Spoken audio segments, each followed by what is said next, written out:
Croeso, hello, welcome to Rob, Ryan, Red, the Wrexham podcast brought to you in association with Red 10 People Development. On today's podcast, well, we're not neighbours anymore, it's more like home and away. We will talk about Wrexham's pre-season tour to Australia, bring our reaction to the new home kit and the latest transfer news as well. All that and more on today's show.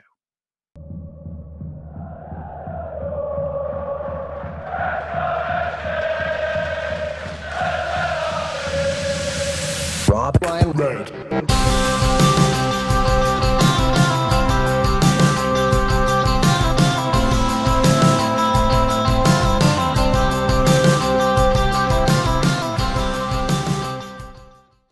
Well, Nath, that location, where was it last time? A Slovakian hotel? You've swapped it for a Southern Hemisphere hotel. You're in Australia. How's it been? How's Wrexham Mania? How is the tour down under? Slovakia, Wimbledon. Did I do one from a Wimbledon hotel? Probably, I think. And it was all a bit messed up. Although thanks for everyone who said the sound was okay in the end. And now I'm down under in Melbourne, a stone's throw away from Marvel Stadium where Wrexham are playing. It is currently 5:54 a.m. This might be the earliest podcast record I've ever done. So for anyone who's going to say I don't look fresh, I'm not expecting to look fresh. It's not even 6 a.m.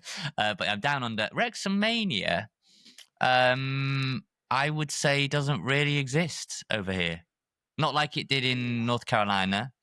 I mean, look, I've met some really great people and very, very friendly, and they look after you, and very similar to Vancouver. And really, Rich, when we went to Vancouver, I think it took a while to find that Wrexham Mania, right? To find that Wrexham fever, probably not until the day of the game when you had that kind of stretch of people in the fan zone outside and you really saw it. But even Vancouver had the half and half scarves. I was in Sydney for a few days, went and had a little poke around the Allianz Stadium, couldn't see any sign of Wrexham in town in general. And I spoke to someone who actually went to Wrexham's where they're training, their training base, and they basically said that Wrexham were on one of the side pitches, and very little fuss was being made. So I don't know. I actually think Phil Parkinson won't mind it too much. I don't think he minds the razzmatazz. We've said that before, but also don't think he minds just getting down to business, getting down to the nitty gritty of a pre-season in a temperature which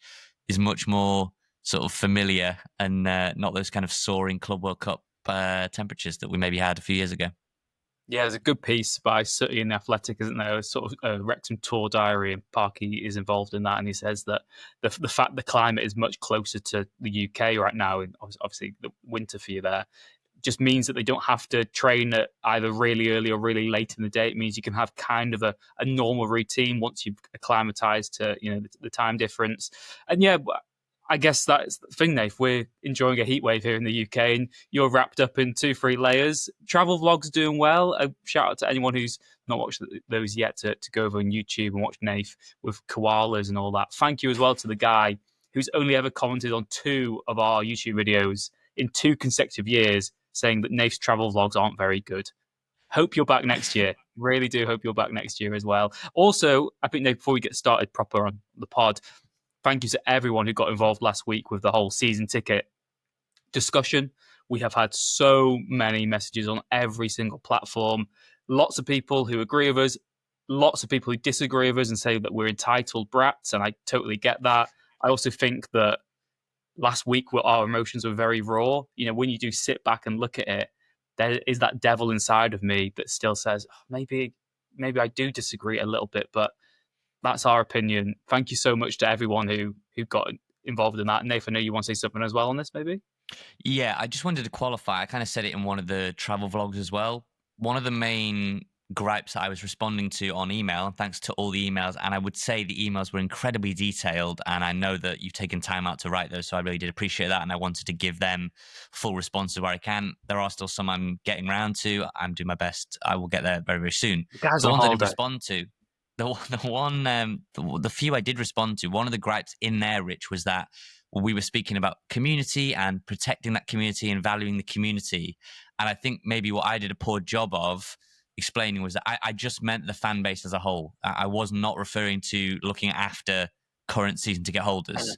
it was more about, we're a community club that should look after the entire fan base. I'm not a season ticket holder. You are Rich. My parents are season ticket holders now. I am not one because work and various other factors. People say excuses or not. I'm not one. So what I was referring to in terms of just being a community club and looking after the community was everyone, fans generally. I didn't sort of label it in my mind anything specific. So if I did a poor job or clumsy job there, that is what I meant, rather than just protecting a group that I myself am not actually a part of anyway.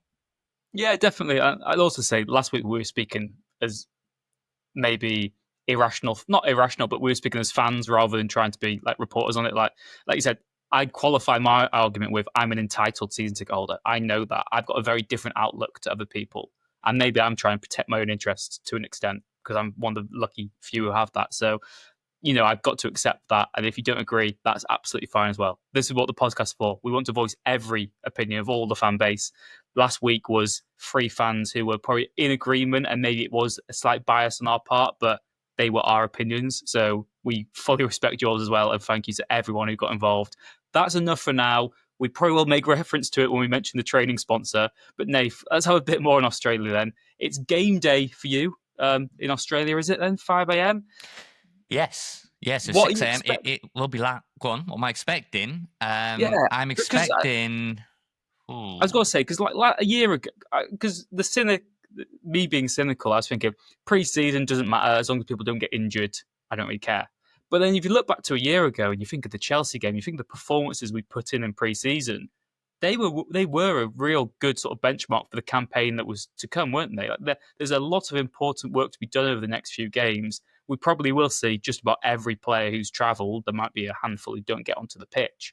I know Parky said to the 3 youngsters who have travelled, look at what Harry Ashfield did last season. He's shown on tour. He got a first team role. That's that is your goal for this.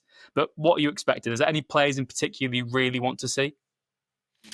Well, firstly, before I throw it back to you, bear in mind that I'm really keen to get your thoughts, Rich, on what you were expecting before you went to Vancouver in terms of the whole rigmarole, the whole thing, and what you thought afterwards. But for me, who am I excited to see? I'm excited to sort of see Danny Ward just put on a Wrexham kit, just to see what that's like. Ryan Hardy, again, new signing, just to see how he gels.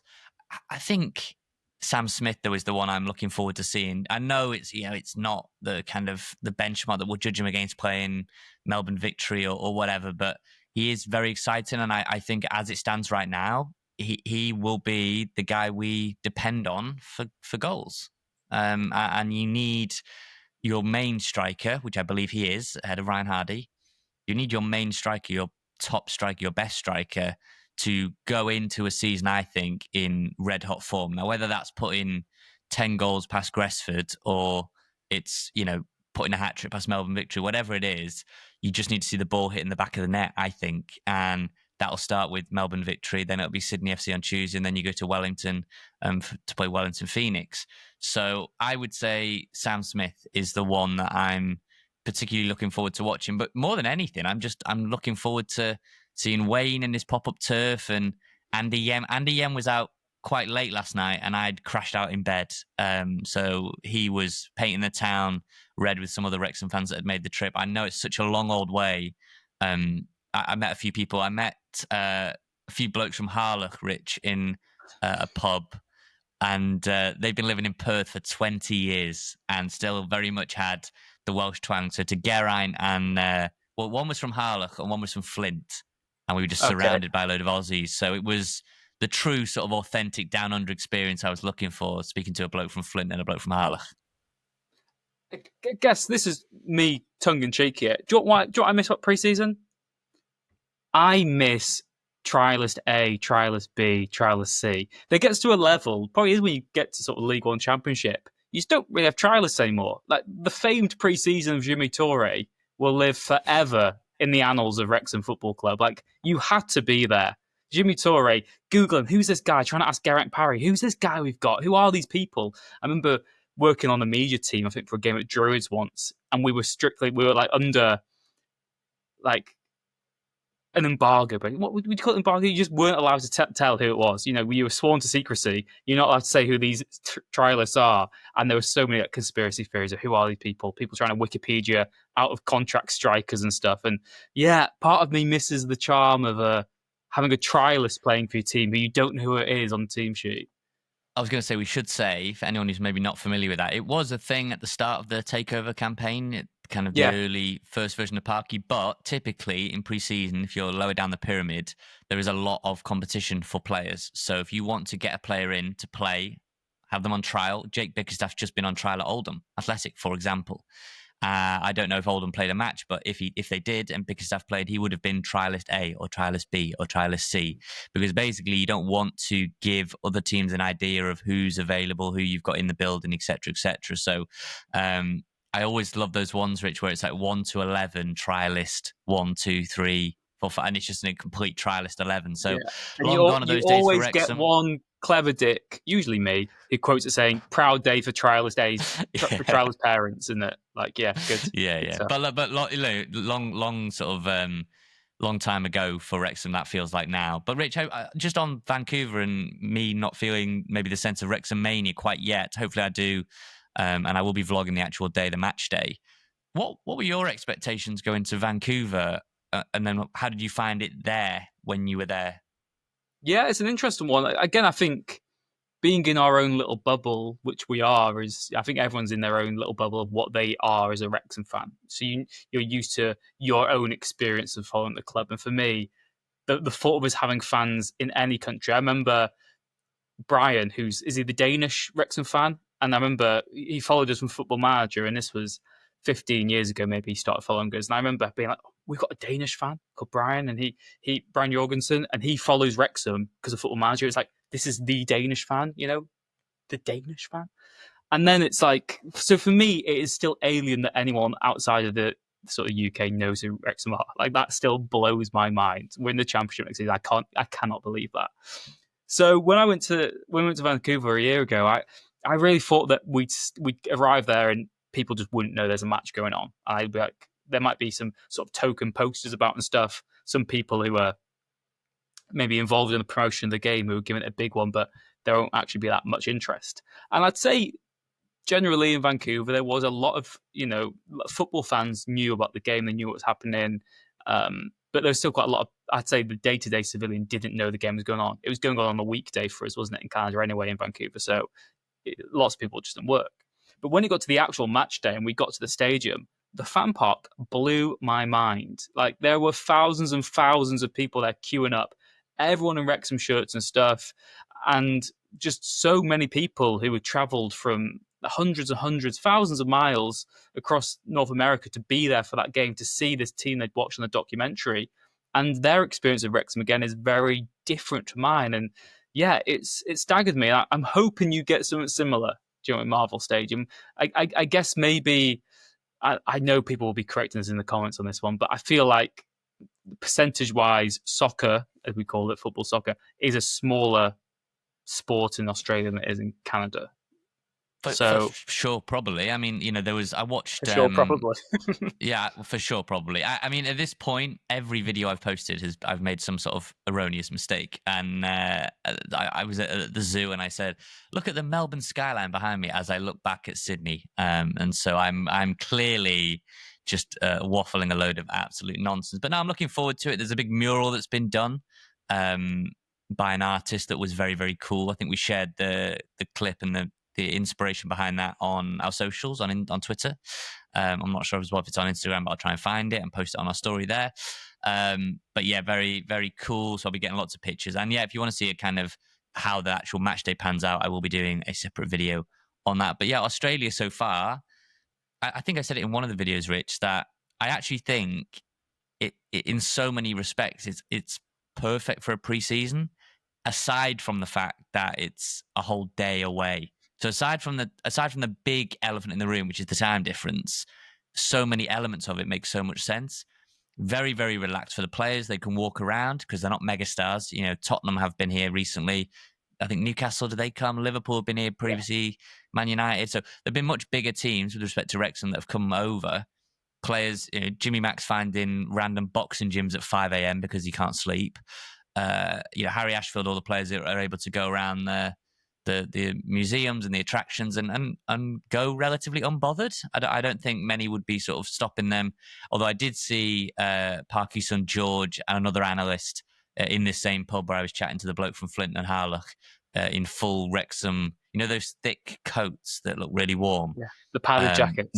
Which would have been terrible in like North Carolina or probably Vancouver, but actually here when it's like 6 degrees, 7 degrees, very much welcome. So yeah, my sort of point is that they can go around, do what they want, go about their business, which is very difficult to do back home in and around Wrexham, for example.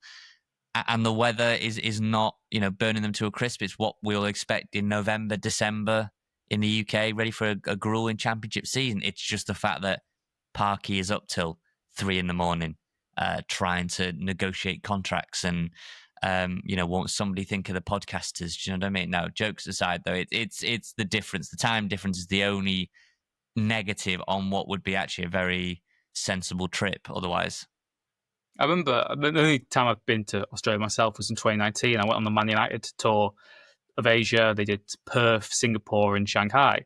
And I remember the big boast for United that summer was when they were in Australia, they said they did double the fitness sessions than they managed the previous preseason just because the climate was so much more favourable. And like we said, they weren't having to train at the crack of dawn and in the evening, so they could do double sessions essentially in the day. So like you said, although there is that little snag of traveling all that way in the first place, once you're actually there, the quality of work you can do is probably better than you can do in a lot of other places just because of the temperature and things like that.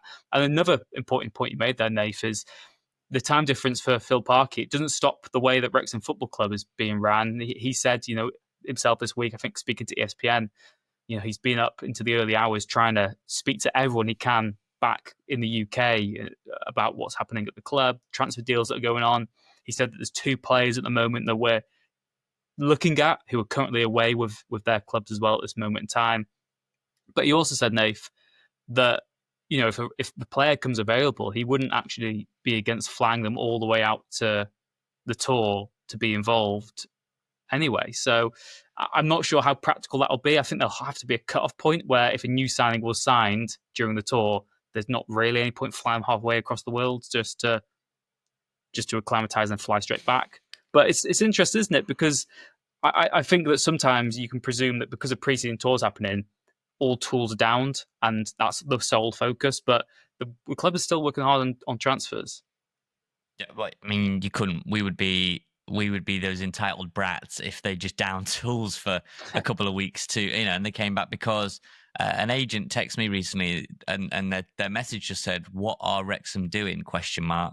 The free agent market is pretty much done. And I think we saw Aaron Cresswell's just gone to Stoke. I think that's a very good signing for Stoke at left back, left wing back for them.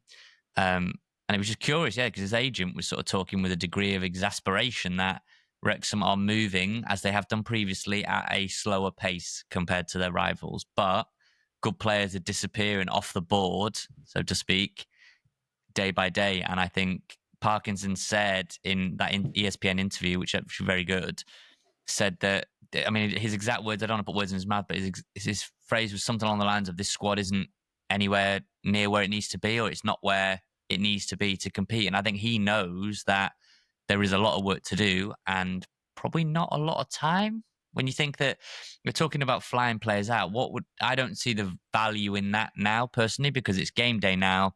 Let's just say someone agrees to sign on Saturday, the 12th. By the time they fly out, they'll have less than 24 hours to prepare for a game against Sydney FC, which they're almost certainly not going to play in. And you've flown them all that way to play one friendly game in Wellington. I'm not sure. It's clearly not a cost issue. They can do it if they want to, but it doesn't seem practical in that sense. So I think what we've got out here, we'll be running with that. It's a great opportunity, like you said before, for Harry Ashfield, who we said in recent weeks, Parkinson didn't want to loan him out because he wants to give him a closer look in pre-season. Max Purvis, Alex Moore, Aaron James, others that have come on this trip. Callum Edwards come on the trip. So yeah, great opportunity, and we'll get to see that new kit in person. Yeah, should we get onto the kit now then before we go fully onto transfers? Because lots I want to talk about around that.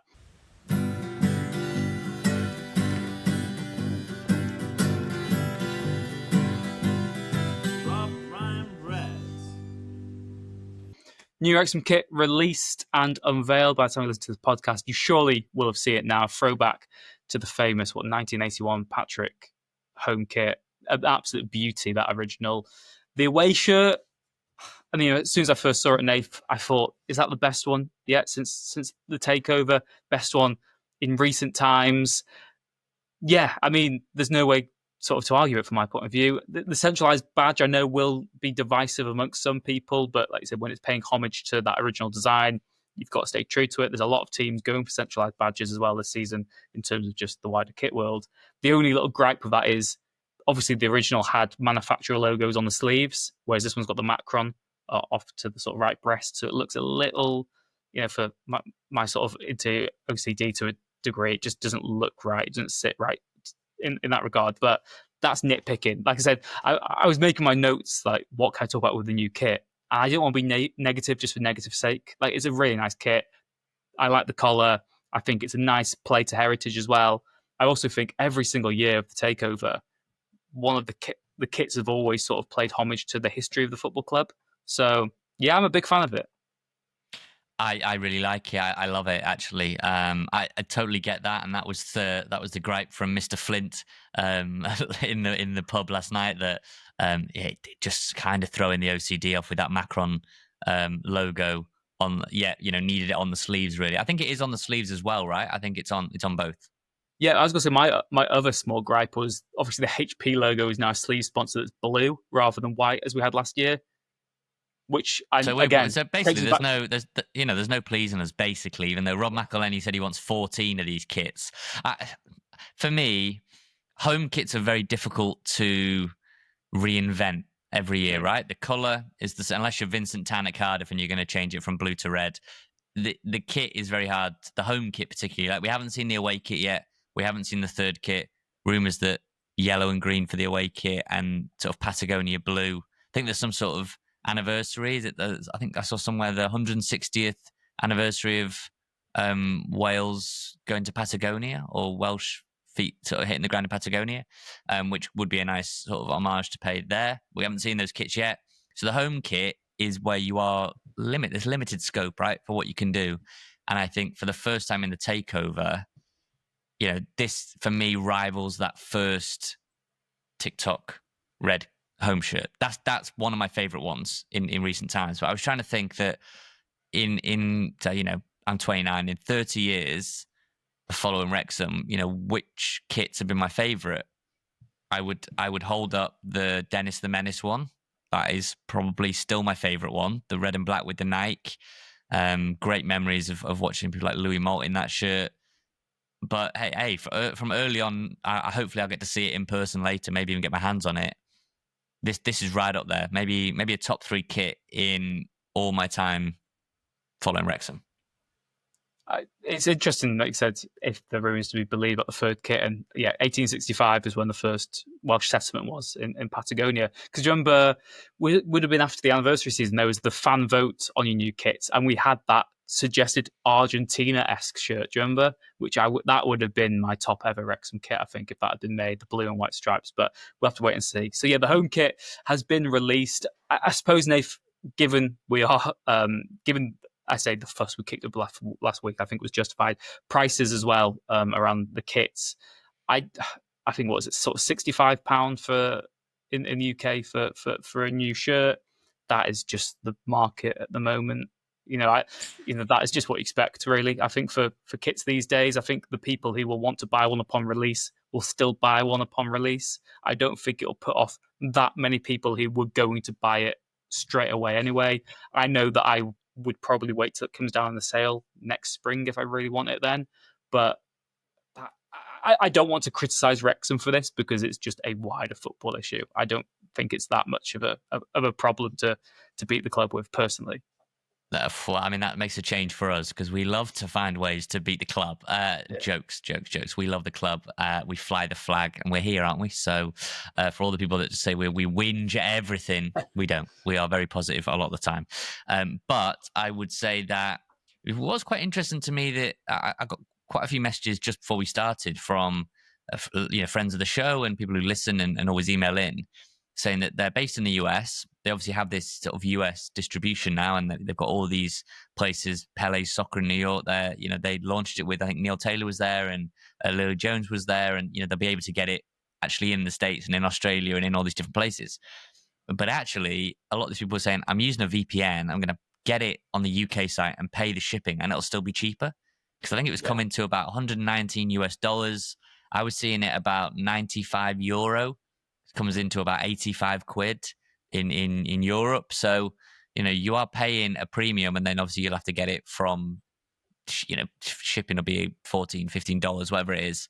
On top of that, I think it is good. You can get your name on the back. You can get a number on the back. You can get badges, championship badge on the side. That's obviously not been something that's been offered officially through the club previously. And I know that, as you got the leagues, bigger name players, and people want, especially youngsters, they want to get names and numbers on the back. As a kid, Rich, did you get names and numbers on the back of shirts, or I No, can't really parents are too remember. tight. But I'd say too tight. They were just sensible, I suppose. I guess that is the other the coin of this. There will be people who have a few kids who want to have kits for all their children, and I know it's not as simple as saying they can't have it or go buy a fake one online and stuff like that. We're not encouraging that. And again, this is just a wider football issue: is pricing out people and a younger demographic. It's where are your future fans if tickets aren't accessible to them. Kits are very expensive, and every year teams are releasing 3 new kits now, and sometimes you get sort of promotional kits within a season as well. I'm not saying that the sort of St. David's one last season was an extra money grab or anything. That was just an extra bit of printing on it. But some teams release kits that they never even wear. Like that is a common trait nowadays, and that is just football and maybe sport as well as a business model. So that's something I don't agree with, and I think all football kits based on the large are just overpriced rip-offs. Basically, I really do. I think it's completely lost what it started as. As a kid, and this is 20 years ago, teams used to have a kit for 2 seasons, and you'd get it on the inside badge. Quite often, it would say it's a kit for 2 seasons, and sometimes you'd reuse an away kit as a third kit and stuff like that. So this isn't a Wrexham problem. This is just a football problem, the pricing of that. But yeah, I think that there will be a few teething issues with this kit launch, and particularly, hopefully this has been rectified by the time you listen to this. You can't currently get the kit posted to Canada, which seems like a very big red flag, or the Republic of Ireland. So James McLean, Tom O'Connor, the Welsh Mafia can't actually send a kit back home. But it has got an embroidered badge. So, I know that the fan advisory board, I think the Wrexham Supporters Trust, said that they really lobbied for having the shirt in international markets so that it was easier for people to get. And, they were trying to force certain issues. And I know that the embroidered badge has been something that has meant a lot to people. Those are some of the better shirts from yesteryear, Rich, with the embroidered badge. So we'll end it on a positive there in Forget terms the of the loyalty kit. scheme. Get me my Yeah. embroidered badge back. I still don't know I still don't know what happened with that loyalty scheme. That was an official document drafted, sent around to various bodies, and then it just disappeared into the ether. To this day I don't know what happened there. And also to the comments about the season ticket holders. We got the thing about the season ticket. Not to go back to it, but there is no waiting list. So all the people that said just sit on the waiting list and wait, there is no official waiting list for a season ticket. So there is no way to say that you've been waiting for 10 years or 20 years or 30 years for it, whatever you want to say. There is no official list. There's no way of marking that. And to this point, there is no loyalty scheme. So we don't know. Everyone is on the same footing in terms of trying to get a ticket, fastest finger first. Southampton tickets, I'm sure, will be out very soon. They will be, even at 12:30 kickoff, it's the championship opener. That will still be an in-demand ticket, which hopefully myself and Rich will be there. But yeah, maybe it's time to go to a quick break and come back in for another segment, Rich.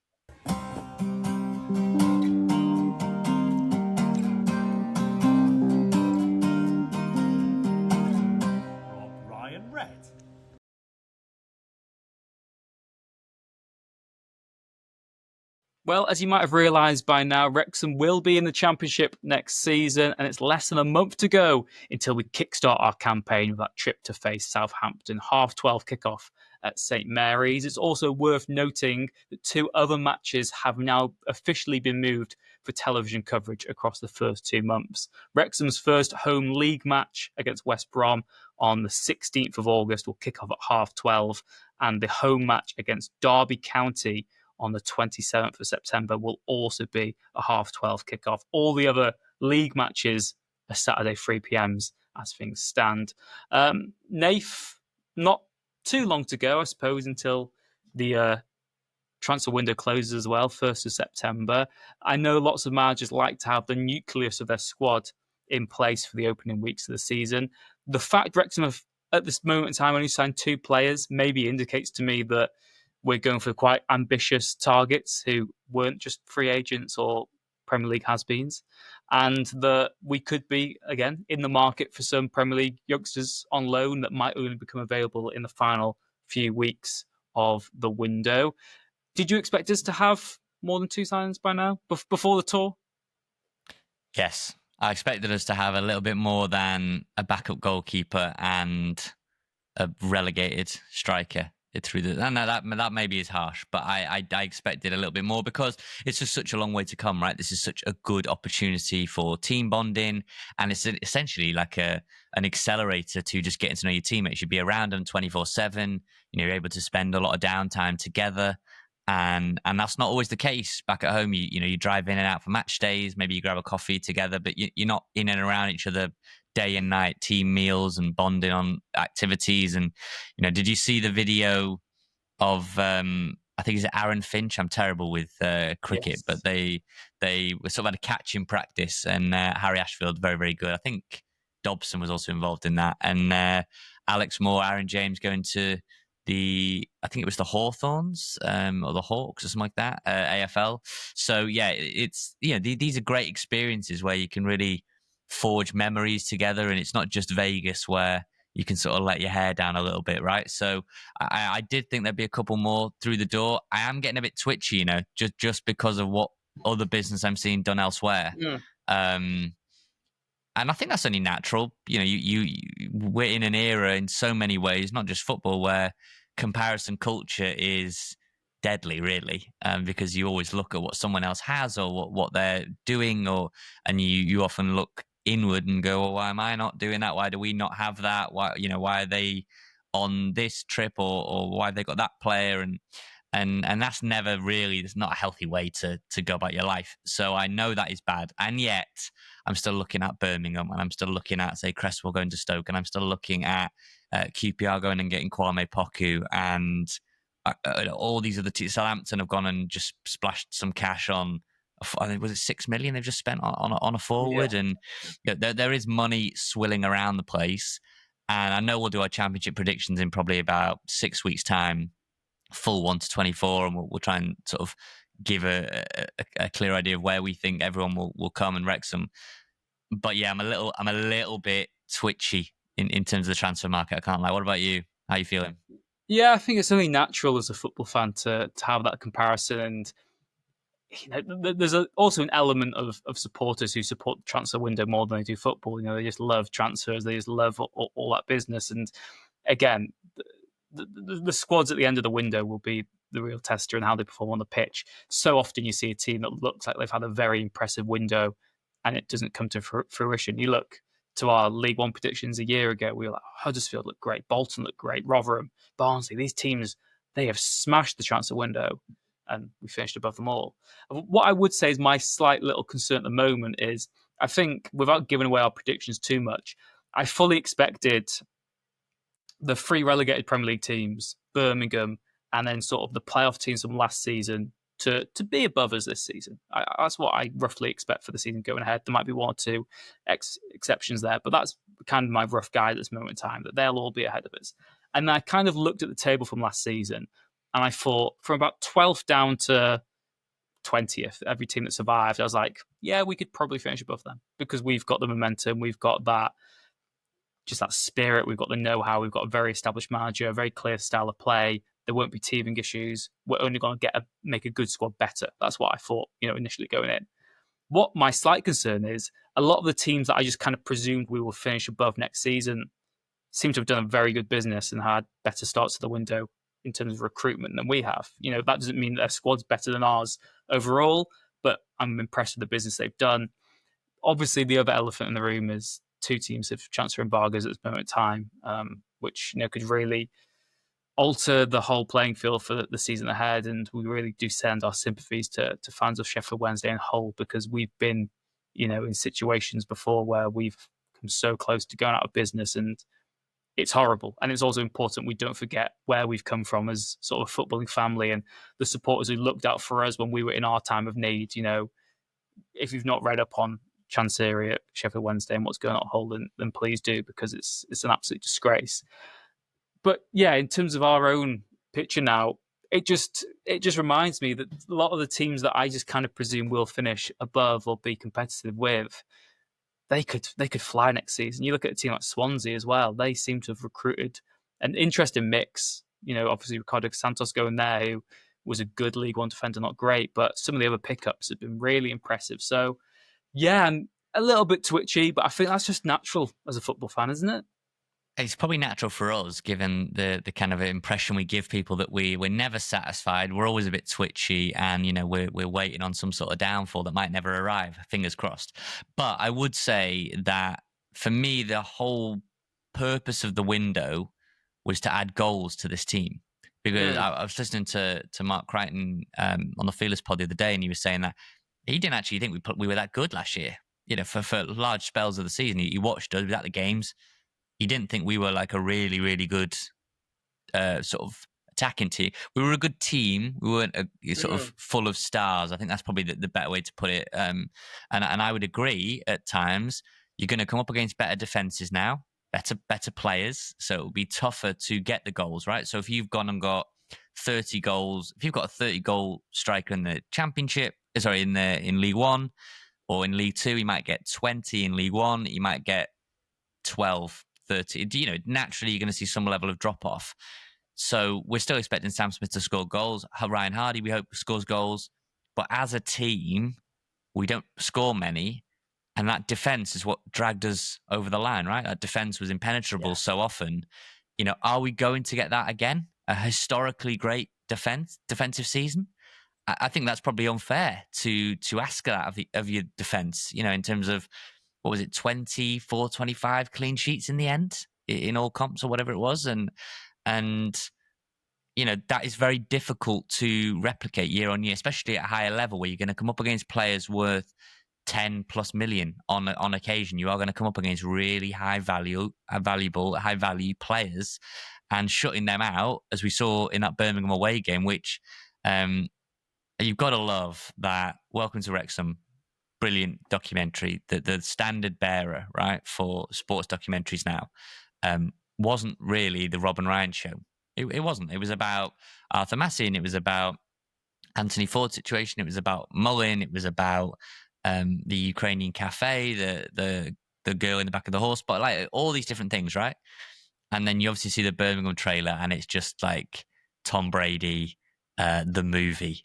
Tom Brady in Birmingham, the movie. And of course, they have a section in that where I think it's in the Wrexham changing room, right?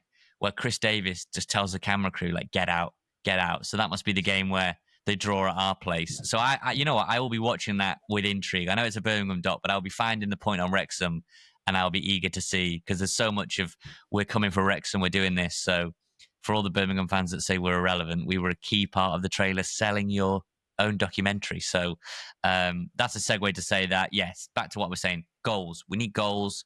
We don't have enough of them in the team right now. We haven't really fixed that in the transfer market, I don't think. You've still got Ollie Palmer there. You've still got Jack Marriott there. You've still got Mo Farrell there. You've still got, who else have we got up front? Jay Rodriguez there. That's a quartet there that Championship goals, I don't know. You're going to struggle to rely on any of them to get 10 goals next season, genuinely? I wouldn't back any of them to get 10 goals next season. Yeah. No, exactly. And that's the level we're playing at now. And again, it's so hard to be rational on this because there is that unknown about the jump in quality, and you can really excel and you can surprise yourself. It does feel like it's an open league next season. I don't think we'll be beating boys by any means, but there is such a gulf in quality between League One and Championship. And what I would keep on saying is a lot of the players that we consider now our superstars just weren't good enough for Championship football a couple of years ago. So that ultimately is going to be so interesting. There's a lot of players with points to prove, but at this moment in time, you still think that Wrexham are maybe lacking a little bit of star quality. Someone who, if the game is really tight, who's stepping up, producing a moment of magic and getting us that goal that gets over the line. At this moment in time, you'd probably say they're not there at the club. We did take to social media as well this week, and we asked some supporters what positions they thought we should strengthen before the start of the season. Craig Jones replied, and he said, for me, the definites who should be pushing for the first 11 would be a new centre-back, a left wing-back, a box-to-box midfielder, a defensive midfielder, and another decent striker. So that's 5 starters, essentially, there, Craig, saying that we are maybe missing ahead of the new season. He said he'd also love to have another right wing-back or a very skillful, creative player, preferably someone with an exotic name, which I fully agree with. So he doesn't want much there. He doesn't want much there, does he, Craig? Jeez, he wants a whole new starting 11 in 7 weeks. Nice one. Brilliant. Craig, if you want someone with an exotic name, how about Rodriguez? Super Sub said he wants a new left wing back. This is Paskin's Tash. He wants a new left wing back, a centre half, a centre mid, and a centre forward. So he's also saying that we need 4 more starters for the new season. Mox said he wants a creative attacking midfielder to connect the back to the front, someone who can break the lines and give attack some bite. He said at this level, we can't just spend 46 matches sitting back absorbing pressure. He would also like to see us add a centre-back, a left wing-back, and a striker. So you can see there's a theme running here. Tez Red replied and said, a priority is for a quality attacking midfielder. We heavily relied on wide play and a strong defence, but that rigid style of play may leave us short in the Championship. We need more creativity in midfield, and we can't just rely on Elliot Lee to provide it at this level. Ed Martin said attacking flair players can't get away with Fletcher getting a late winner anymore, and Elliot Lee is not the answer for a number 10 in the Championship. It's interesting. I mean, almost every single person I think who replied to this said that we need, I'd say the 3 positions that stand out are an attacking midfielder, a left wing back, and a new central centre back. So Owen Beck, we mentioned that situation. That is the left wing back they would like. I've mentioned him a few times. David Keeler-Dunn. He increasingly looks closer and closer to going to Charlton, although I'm led to believe that Parky's still very much keeping tabs on that situation. My counter to that would be that they've known the price for a while, 2.5 to 3 million. If you really wanted David Keeler-Dunn, you could have got that done. But by now, he could be out here with me. Well, not with me, but I mean, he could be out here in Australia. I'm not sure our podcast cash would have stretched to bringing out David Keeler-Dunn on the trip. But they've known the price for a while. I think that's maybe a backup option, dare I say, a little bit. Feels like Owen Beck, I think, is still sort of a primary option. Patrick Adjumang, we mentioned, didn't we? He's now gone to Derby, which I think is a better signing than people are letting on. I think it was about 5 million quid, 6 million quid. And Derby are one of those teams that really struggled and will probably do quite well this year under John Eustace. Spoiler alert for my predictions. I think they'll be much higher. Same for QPR. They'll be a lot higher than people maybe give them credit for. Also, a bit of Championship news. Marti Cifuentes, really good manager, was with QPR. Looks set to take over at Leicester if he hasn't already. So, there is a lot of movers and shakers in the Championship. For me, we've said it every year since the takeover, and obviously hasn't bitten us on the backside quite yet. But if we are going to play low block and we are going to be without the ball for a lot of it, you need pace to spring on the counter attack, right? Like Championship football is often basketball-like in nature. You are going to go up and down quickly. And if we look at a Wales player, Rich, Dan James, who obviously had great success at Leeds. Leeds were very good because they had great players, but they could also play in the transition really quickly. And Dan James could just go, from one end of the pitch to the other, in quick succession. There are very few players like him available at that level, which is why they score goals, get assists. They're brilliant to have. And as much as I like Longman, as much as I like Smith, Barney, we don't really have genuine pace in this team either. And so I don't know. We want our cake and eat it, really. I understand that you just mentioned 5 or 6 positions people want their start and caliber. People are talking about Lewis O'Brien, 5 or 6 million, and this and this and this. And Ryan I came on think the he'd be a podcast and great said, buyer. and Ryan came on the podcast and said we want to be aggressive, right, while being sustainable. But I think if of all the moves you could make, I do think we need that central centre back, really experienced. We wanted Harry Darling, he's gone to Norwich. We wanted Ben Davies, he ended up having his extension triggered at Tottenham. I still think that's an area you need, but most of all, I think you need that attacking midfielder that they missed out. They didn't get it in John McAtee. They haven't really had it since then, and I think you need that quick, that rapid, top tier striker that's going to cost you money. They do cost you money, but they get bums off seats, and to get people through the door, they get bums on seats as well. Those are the kind of difference maker players that might cost you 5 bums million. on though. That's the problem. That's true. Yeah, that is You true. can sign anyone. The bums are on the seats, mate. It's fine. It doesn't matter. Sign us. You Sign don't have us to to the sign bums. entertainers. Everyone's turning up. Just sign us to the bums are already on the seats. You're Hey, probably the actually bums are quite on the handy. podcast, mate. I Listen would to last be week. I would be Parky's worst signing of all time, well below Charlie Trafford. You might be a little bit. Maybe I reckon you'd be above Sean Brisley, but I would be the worst. Not of all a time. chance. Not a chance. I'd be just above you.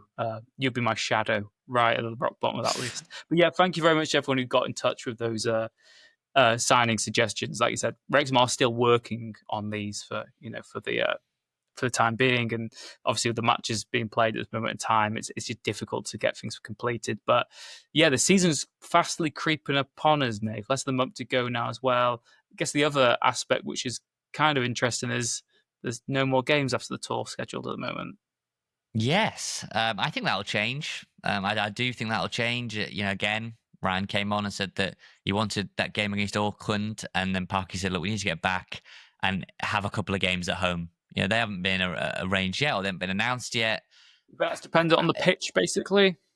I think they'll be away. I think might be maybe one will be behind closed door. They'll sort it out. They're so well connected. Parky, Sean Harvey, Les Reed, various other figures involved. They know plenty of people in football, so I'm not sure that they will be scrambling around for a yellow pages trying to find someone to pick up their phone call. I think they'll be all right. But it's just I don't know. It should be excitement, really, but just a little bit fear of the unknown. I'm going to watch this game against Melbourne Victory. I'm going to watch the game against Sydney FC.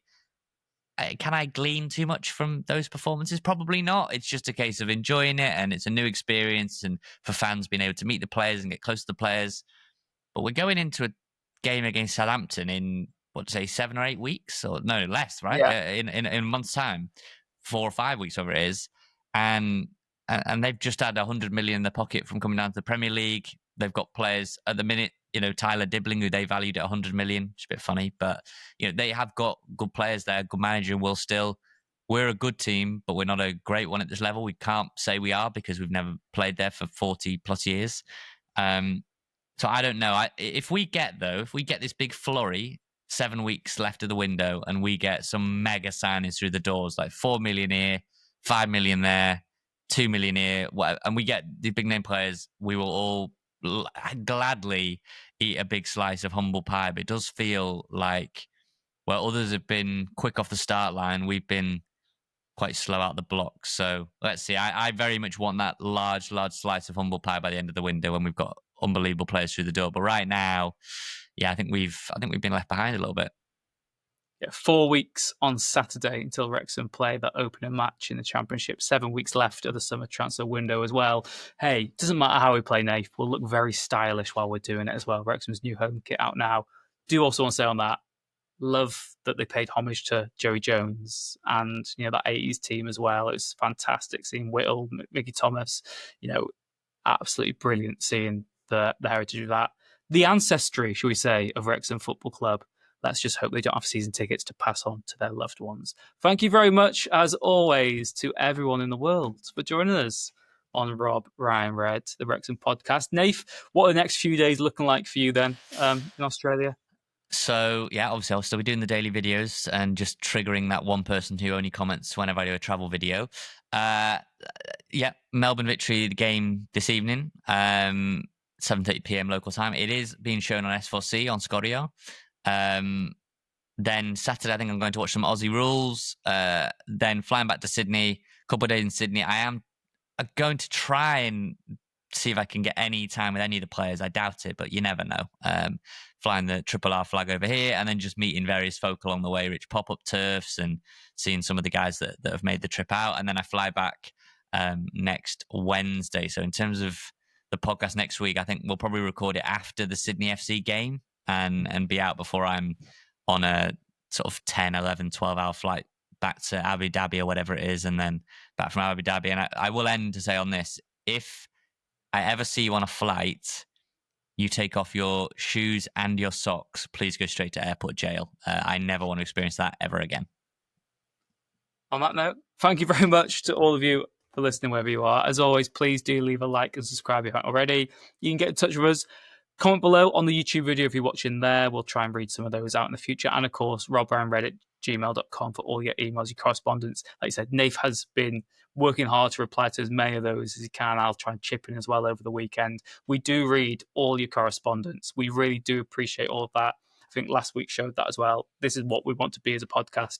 We don't mind if you don't agree with us all the time. We're not trying to speak at you. We want to have a conversation with you, have a conversation that you're a part of as well. So thank you very much. Thank you to Red 10 People Development for your continued support, and to Wrexham-based band Hypnotic for the music that stings. Good day, mate. We'll see you again next time. The Wrexham AFC podcast with Nathan Salt and Rich Bay.